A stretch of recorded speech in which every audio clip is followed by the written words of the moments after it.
ओणम थिरुवोणम 15 सितंबर रविवार 2024 को मनाया जाएगा। श्रवण नक्षत्र प्रारंभ 14 सितंबर 2024 को रात्रि 8:32। श्रवण नक्षत्र समाप्त 15 सितंबर 2024 को सायं 6:30 तक। ओणम केरल का 10 दिवसीय त्यौहार है और इस पर्व का 10वां व अंतिम दिन बेहद खास माना जाता है, जिसे थिरुवोणम कहते हैं। मलयालम में श्रवण नक्षत्र को थिरुओणम कहकर पुकारा जाता है।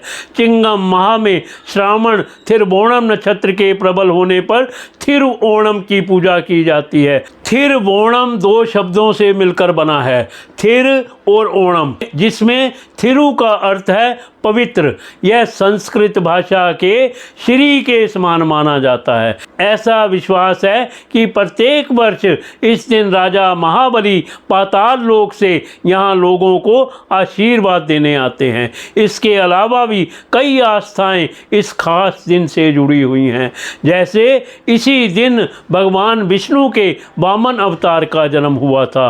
केरल में इस त्योहार के लिए 4 दिन का अवकाश रहता है, जो थिरुवोणम के नाम से एक दिन पहले से प्रारंभ होकर उसके 2 दिन बाद समाप्त होता है। ये 4 दिन प्रथम ओणम, द्वितीय ओणम, तृतीय ओणम और चतुर्थ ओणम के रूप में जाने जाते हैं। द्वितीय ओणम मुख्य रूप से थिरुवोणम का दिन है।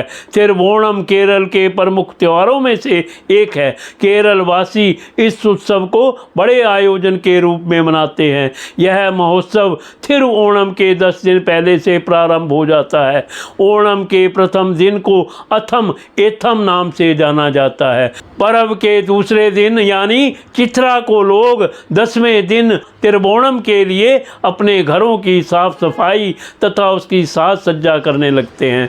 उत्सव का 8वां दिन अर्थात पुरादम पर लोग तिरुवोणम के खास दिन के लिए खरीदारी आदि करते हैं। वहीं 9वें दिन मतलब उथादरम पर लोग फल सब्जियां आदि खरीदते हैं और शाम को अपने अगले दिन के लिए पकवान आदि बनाते हैं। 10वें दिन की सुबह लोग जल्दी उठकर स्नान और नए वस्त्र धारण कर अपनी क्षमता के अनुसार दान पुण्य करते हैं। ज़्यादातर परिवारों में घर की मुखिया सभी के लिए नए कपड़े बनवाता है। श्रावण थिरुवोणम नक्षत्र में थिरुवोणम की पूजा रीति रिवाज से की जाती है। महिलाओं द्वारा घरों की साफ सफाई करने के बाद उसकी साज सज्जा की जाती है। विशेष तौर पर घर के मुख्य द्वार पर राजा महाबली के स्वागत के लिए फूलों का कालीन बिछाया जाता है। कुछ घरों में चावल के लेप से भी प्रवेश द्वार पर सुंदर आकृतियां बनाई जाती हैं। ओणम संध्या में राजा के लिए विशाल भोज का आयोजन किया जाता है।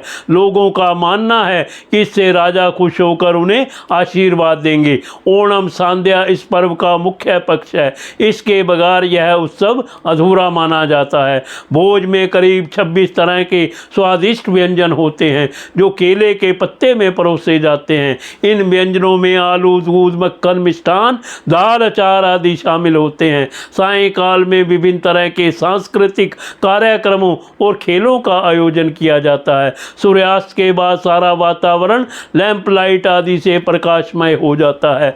पौराणिक कथा के अनुसार सदियों पहले महाबली नाम के एक शक्तिशाली राजा हुए। उन्होंने तीनों लोकों भू, देव और पाताल पर राज्य किया।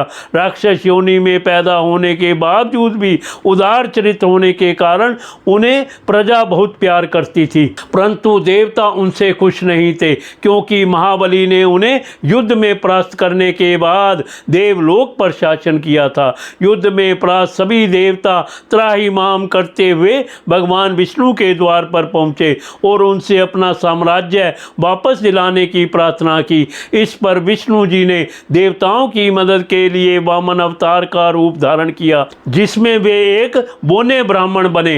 दरअसल ब्राह्मण को दान देना शुभ माना जाता है, इसलिए वामन का रूप धारण कर भगवान विष्णु राजा महाबली के दरबार पर पहुंचे। राजा बलि ने जैसे ही ब्राह्मण यानी भगवान विष्णु से उनकी इच्छा पूछी। तभी भगवान विष्णु ने उनसे केवल 3 कदम जमीन मांगी। यह सुनते ही राजा महाबली ने हाँ कह दिया और तभी भगवान विष्णु अपने असली रूप में आ गए। उन्होंने पहला कदम देवलोक में रखा, जबकि दूसरा भूलोक में, और फिर तीसरे कदम के लिए कोई जगह ना बची तो राजा ने अपने सिर उनके आगे कर दिया। विष्णु जी ने उनके सिर पर पैर रखा और इस तरह महाबली पाताल लोक पहुंच गए। राजा ने यह सब बड़े ही विनम्र भाव से किया। यह देखकर भगवान विष्णु उनसे प्रसन्न हो गए और उनसे वरदान मांगने के लिए कहा। तब महाबली ने कहा, हे प्रभु, मेरी आपसे प्रार्थना है कि मुझे साल में एक बार लोगों से मिलने का मौका दिया जाए। भगवान ने उनकी इस इच्छा को स्वीकार कर लिया। इसलिए तिरुवोणम के दिन राजा महाबली लोगों से मिलने आते हैं।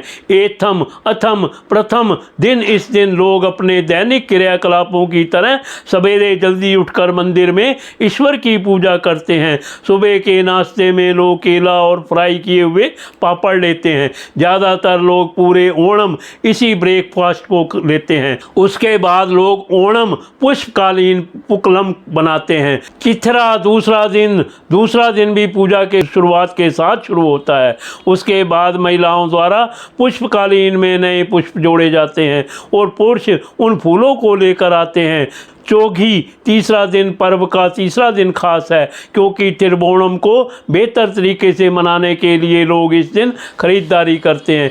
विशाखम चौथे दिन कई जगह फूलों का कालीन बनाने की प्रतियोगिता का आयोजन किया जाता है। महिलाएं इस दिन ओणम के अंतिम दिन के लिए अचार, आलू की चिप्स आदि तैयार करती हैं। अनिजाम 5वां दिन, इस दिन का केंद्र बिंदु नौका दौड़ प्रतियोगिता होती है, जिसे वलम कली भी कहते हैं। थिकरेता 6वां दिन, इस दिन कई तरह के सांस्कृतिक कार्यक्रमों का आयोजन किया जाता है और सभी उम्र के लोग इसमें भाग लेते हैं। साथ ही लोग इस दिन अपने करीबियों को बधाई भी देने जाते हैं।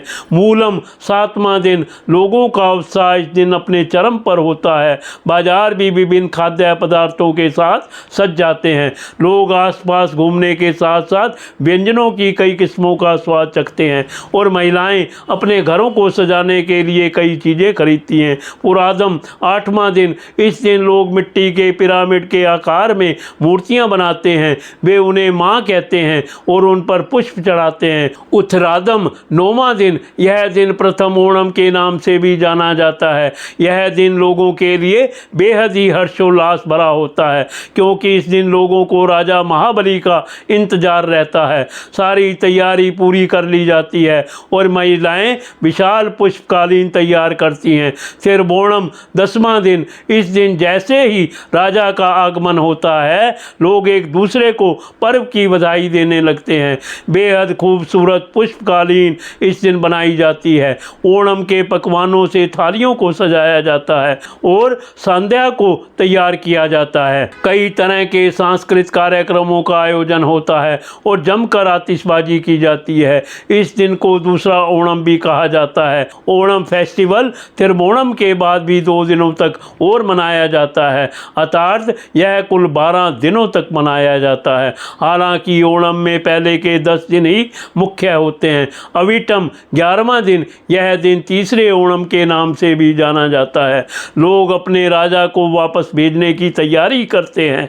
कुछ लोग रीति रिवाज से ओनथापन मूर्ति को नदी अथवा सागर में प्रवाह करते हैं, जिसे वे अपने पुष्पकालीन के बीच इन पूरे 10 दिनों तक रखते हैं। इसके बाद पुष्पकालीन को हटाकर साफ सफाई की जाती है। हालांकि कुछ लोग इसे तिरुवोणम के बाद भी 28 दिनों तक अपने पास रखते हैं। इस दिन पुलिकली नृत्य भी किया जाता है। चथ्यम 12वां दिन, इस दिन पूरे समारोह को एक विशाल नृत्य कार्यक्रम के साथ समाप्त किया जाता है। आप इस त्योहार को खुशियों के साथ मनाएं।